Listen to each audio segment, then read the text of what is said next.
내 혼자만 똑똑해지지 말고 구독과 좋아요 그리고 낚싯질을 한번 해봅시다.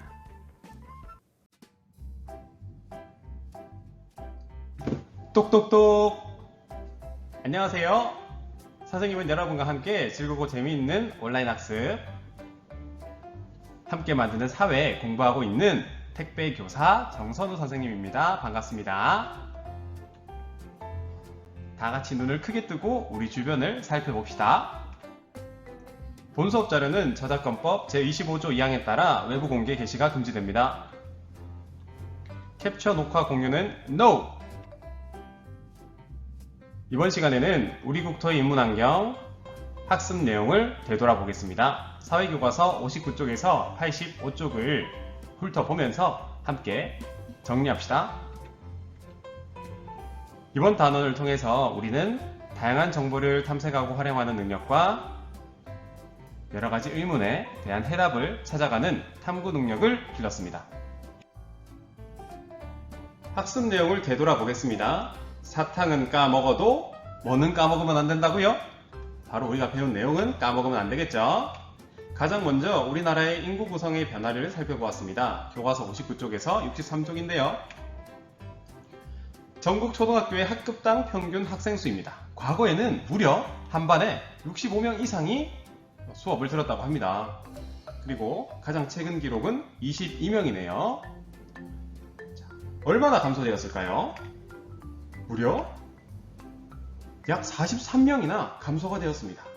그 원인은 무엇일까요, 여러분? 바로 출산율이 감소했기 때문이죠. 이것을 바로 낮을 저자를 써서 저출산이라는 용어를 배웠습니다. 다음으로는 65세 이상 인구 비율의 변화인데요. 고령화 사회라는 말을 배웠죠. 65세 이상 인구가 전체 인구의 7%를 넘는 사회로 14%를 넘으면 고령사회, 20%를 넘으면 초고령사회로 구분합니다. 우리나라는 현재 고령사회에 진입했고요. 가장 최근의 비율은 14.9%라고 합니다. 그리고 지금으로부터 6년 뒤에는 20.8%로 초고령사회 진입이 예상되고 있습니다. 노인 인구가 증가하는 현상을 바로 높을 고자를 써서 고령사회라고 합니다. 우리나라의 인구 분포의 특징을 알아보았습니다. 64쪽에서 66쪽인데요. 먼저 1966년의 인구 분포 지도를 살펴보았습니다. 우리나라는 당시 서쪽과 남쪽에 인구 밀도가 높고 동쪽은 인구 밀도가 낮았는데요. 그 이유는 지형과 연관지어서 살펴보았죠. 서남쪽은 우리나라에서 평야가 많았고요. 평야가 많다는 것은 무슨 농사를 지을 수 있을까요? 바로 벼농사를 지을 수 있습니다. 벼농사를 통해서 얻은 쌀이 충분했기 때문에 인구 밀도가 높고요. 동쪽은 태백산맥을 비롯해서 여러 산지로 이루어져 있는 경우가 많기 때문에 평야가 적었습니다. 따라서 벼농사를 많이 지을 수가 없었죠. 때문에 1960년대는 우리나라 서남쪽이 우리나라 동쪽보다 더 인구 밀도가 높네요. 이런 지형, 기후 같은 자연적 조건의 영향을 당시엔 많이 받았습니다. 그리고 2015년의 인구 분포를 살펴보았는데요. 인구 분포, 인구 밀도가 높은 지역을 한번 표시해 보았죠. 그리고 이 지역이 서울특별시를 비롯한 우리나라의 가장 큰 대도시인 것을 확인할 수 있었습니다.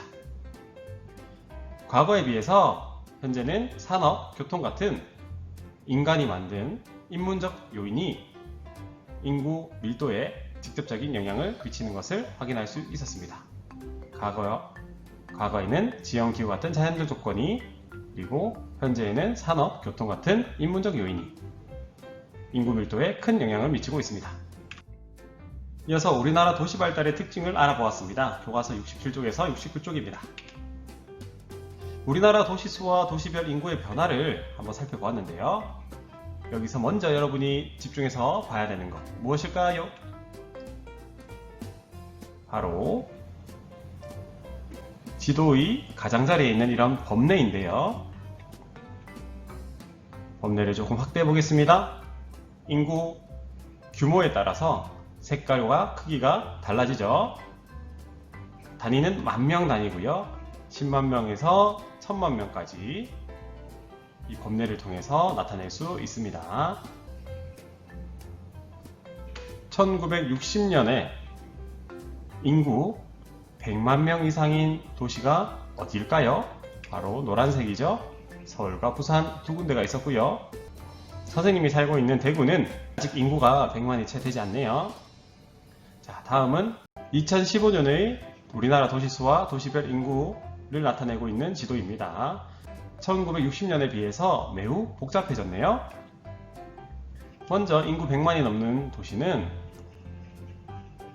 전라도, 광주, 대구, 울산을 비롯해서 수원과 창원도 100만을 돌파했군요. 그리고 인구 250만 이상인 도시는 인천과 부산이 있고요. 그리고 인구 1000만 명의 서울이 있습니다. 그래서 우리나라에서 100만 명 이상의 인구수를 가진 도시가 총 9군데로 늘어났습니다.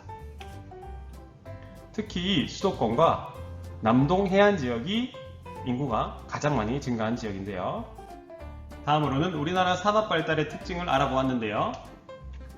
우리나라 주요 공업 지역을 한번 둘러보았죠. 가장 먼저 서울을 살펴보았는데요. 서울은 편리한 교통과 넓은 소비 시장을 바탕으로 다양한 산업이 가장 융성하게 발달했습니다. 서울의 공업 입지 비결은 교통과 소비 시장이었죠. 다음으로는 동해를 알아보았습니다. 시멘트의 주 원료인 석회석이 풍부해서 시멘트 산업이 발달했는데요. 이 동해의 공업 입지 비결은 석회석 생산지라는 자연환경 덕이었습니다. 이어서 대전을 살펴보았는데요. 이곳에는 연구소와 대학교가 협력해서 첨단 산업이 성장했습니다. 이곳의 입지 비결은 연구소 그리고 대학교죠. 이것은 인간이 만든 인문 환경에 속합니다. 선생님이 살고 있는 대구는 풍부한 노동력을 바탕으로 섬유와 패션 산업이 성장했었는데요. 풍부한 노동력은 바로 인문 환경이겠죠? 다음으로는 광주를 둘러보았습니다. 광주는 자동차 산업이 발달해 있는데요. 자동차 산업이 발달하기 위해서는 다양하고 풍부한 노동력이 필요합니다. 인문 환경에 속하겠네요. 다음으로 부산을 살펴보았는데요. 부산은 원료를 수입하고 수출하기에 좋은 해안가에 위치해 있습니다. 그래서 물류산업이 발달했었죠. 물류산업은 생산자가 만든 상품을 소비자에게 수송하고 운반하고 보관하는 과정이라고 배웠습니다. 이곳의 입지 비결은 수출입에 유리한 바다군요. 바다는 바로 자연환경이겠죠. 마지막으로 제주를 살펴보았습니다. 제주도는 독특하고 아름다운 자연환경 덕분에 관광산업이 발달했고요. 이곳의 입지 조건은 설명에 나와 있죠. 바로 아름다운 자연환경이겠죠. 이어서 우리나라의 교통발달 모습도 살펴보았습니다. 교과서 73쪽에서 76쪽입니다. 1980년대 우리나라의 교통도입니다. 1980년대 주요 교통수단은 바로 항구와 철도네요. 이것은 2018년도의 교통도입니다. 2018년도는 1980년대에 비해서 매우 다양한 교통수단이 발달되어 있죠. 여기서 가장 많이 발달한 교통수단이 바로 가정에서 이동수단으로 삼고 있는 자동차가 달리는 고속국도네요.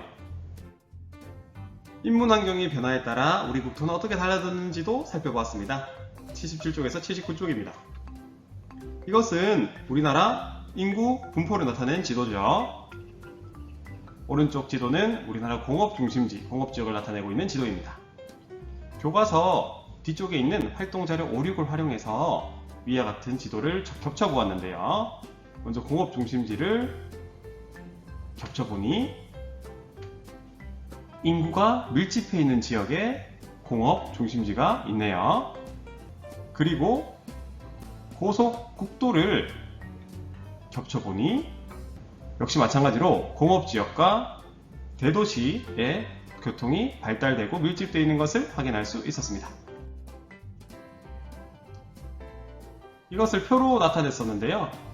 교통이 발달되면 인구가 증가하고, 인구가 증가하면 노동력이 풍부해지기 때문에 산업이 발달하고 물류가 이동하기 위해서는 다시 교통이 발달하고, 교통이 발달하면 인구가 증가하고, 인구가 증가하면 산업이 발달하고, 산업이 발달하면 교통이 발달되는 이런 발전에 발전을 거듭하는 그런 모습을 보이고 있었습니다. 이렇게 1-3단원 우리 국토의 인문환경을 되돌아보았습니다. 여러분 어땠나요? 이번 단원에서는 특히 다양한 표, 그래프를 해석하고 분석하는 힘을 길러본 것이 선생님은 참 재밌었습니다. 다음 단원에서는 인권과 정의로운 사회에 대해서 공부를 해볼 건데요. 인권을 존중하고 나아가 정의로운 사회를 만들기 위해서는 우리가 어떤 내용을 배워야 할지 살펴보는 시간을 가지도록 하겠습니다. 이번 단원도 너무 고생 많았고요. 재미있게 탐구해 주어서 감사합니다. 다음 단원도 꼭 만나요. 아차! 다음 단원에서는 선생님이 여러분과 얼굴을 마주하면서 수업을 진행해 볼 생각입니다. 그리고 아직 정해진 건 아니지만 새로운 컨셉, 여러분이 좋아할 만한 새롭고 재미있는 컨셉을 한번 생각하고 있어요. 선생님에게 아이디어를 제공해 줄 친구들은 댓글로 선생님에게 응원을 해주시면 감사하겠습니다. 여러분 오늘도 수고하셨고요. 다음 시간에 꼭 만나요. 안녕!